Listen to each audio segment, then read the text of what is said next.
Ain't no intro. Okay, guys. Just got the injector cups in the mail.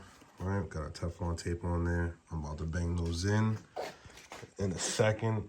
After I just find the five with the half-inch wrench. And there was something else I was about to do today. Oh, I'm gonna slap this roller on. This is the timing. All right, and then I got some stainless steel hardware for the valve cover valve cover. But before I even put that on there and send it completely, I'm probably gonna hit the corners with some ultra gray because I know it likes to leak a little bit, in certain areas, So just gonna make it so you don't have no issues in the future. I love to put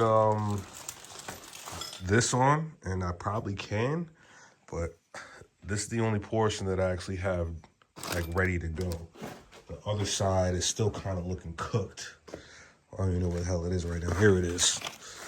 All right, so I'm gonna figure out what to do with this shit, and then come back to that. I think there's some other shit that our fuel rail. Our fuel rail is here as well. Apologize for the mess. It's always busy, right? But we got a radium, fuel rail.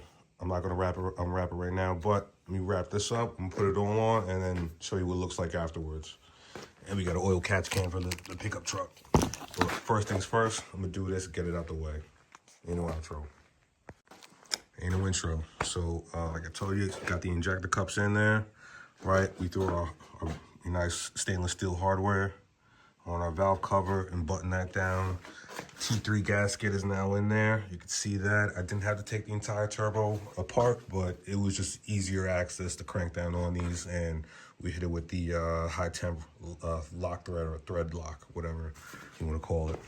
On the injectors, even though I believe these were secondhand from the guy we got the entire turbo kit from. I think we got the turbo, the manifold, the intake manifold, and the exhaust from this one dude, also with the injectors. But I just took the time to swap out the O-rings to new ones, top and bottom. And like I said in the earlier video, it's not even an earlier video, it was legit like, I don't know, 10 minutes ago. But we got this radium fuel rail, so I'm about to blast that on there now. What's really nice about it, this is a nice piece. This is a really, really respectable piece of hardware. I can get it out, its little container thing. Here we go. But this is impressive. Okay, it's already threaded, got little mounting tabs. I like this.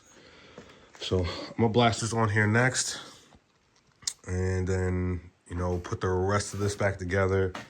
And I think there's maybe a couple of few gaskets and stuff like that I could put on. We got our roller up here as well for the manual tensioner, so the belt's about to go on as well. And I can't really go that much further without a transmission. So I'm just gonna get this kind of sort of buttoned up to where it's just about to get dropped in. And then I got to jump on to the Jetta wagon. I got pads and rotors all the way around for that thing, lower ball joints. And I think in that other video I spoke about maybe 10 minutes ago, I got an oil catch can for this 5.3 because this is the newer 5.3, comes with direct fuel injection. So we're going to try and hold on to that motor and as much as possible. So ain't no outro. Few of the things to do up here in the front, nothing too crazy. But as of now, this build is kind of coming out respectable. So I'll see you in the next one. All right. Got a new issue with this. All right, we have our feed, return, and hello. We have another bung here. I'm pretty sure this is for a second feed.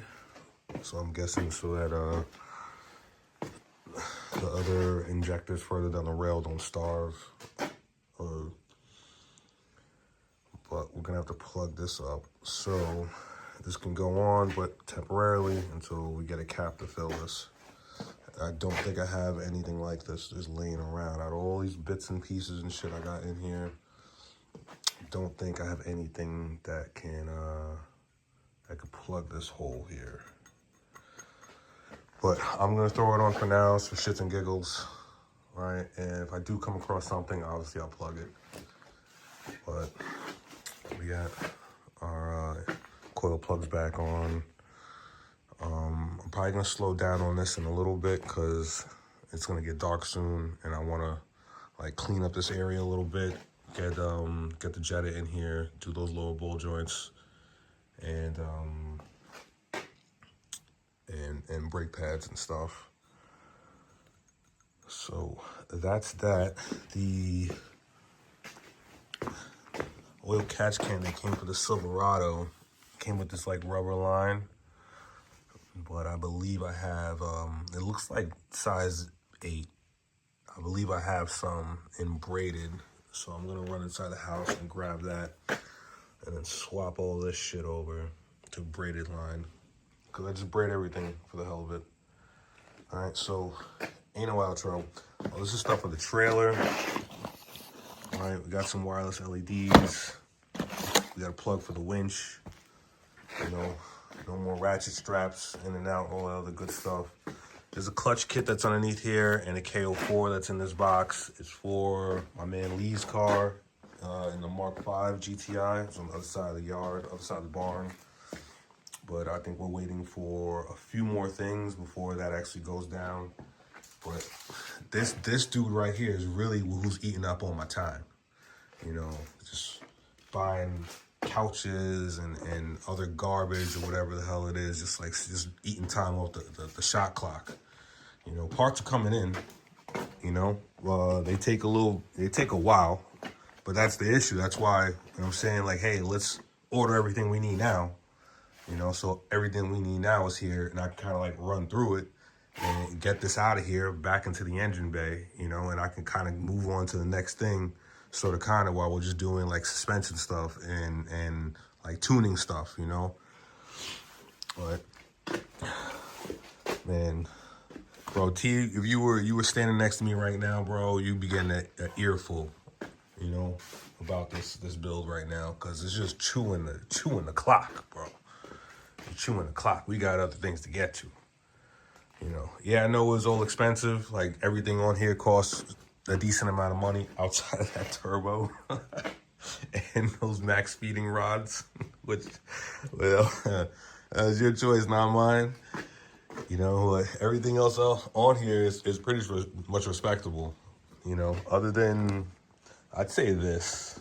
I don't know if I really fuck with these. I kind of probably would have went with a fluid dampener one, but those cost a lot, like $600 or something. You know, and this whole pulley set was maybe like $70, I think. You know, but like I said, beggars can't be choosers, and you know, we just going to run what we brung. You know, I've definitely been in that position before where I just ran what I bring. You know, what I got laying around is what we made happen. So, I think the furthest I'm probably going to go, right, is get this on here temporarily. You know, it's just going to look nice. Won't even be fucking functional because we have this holder plug here. Not even sure what the thread size is for that. I'm just going to call Radium and see what's up. And then I could probably put gaskets on this, or feed and return for you know, for the lines, and probably just gonna leave it relatively loose and clock it once it's in the engine bay. So ain't no outro. Probably smash the belt on. Don't know. It's getting kind of late. Not really, but I kind of want to get to other shit. So, you know, just got a whole bunch of other things to do. So, ain't no outro. I'll put this shit together. I might give you one more video once I get a few more things on it.